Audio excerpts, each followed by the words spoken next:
One of the rare cars that doesn't fear time is definitely the Mercedes-Benz G-class. For nearly 50 years, its fundamental shape hasn't changed. Only Porsche has achieved a higher level of mastery in this regard. The G-class SUV, like the German sports car, skillfully combines current technology with vintage styling. And that's just what an East Coast repair company is doing, but using America's preferred engine swap technique. They don't produce them as much as they once did. Are you familiar? All gearheads have heard, uttered, thought, or learned this term at some point in their lives, so it should. I must admit, though, that's only half the truth.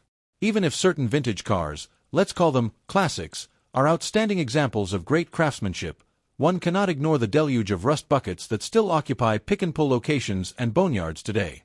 The restomod trend appears to be a pleasant but still forced union of contemporary technology with vintage style. It functions perfectly for the most part. While nostalgics appreciate the benefits of modern performance and driving aids, they also have their fair amount of old styling and feel. The idea of putting a new engine in an old body is central to most restomods. Others would rather outdo the mechanical focus school of thought and experiment with the interior as well. A restomod can cost an amazing order of magnitude more than a newer car, depending on the eventual goal.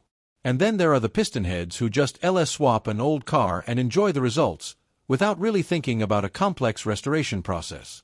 It seems to be a universal method that works regardless of the receiving vehicle's make, model, or condition.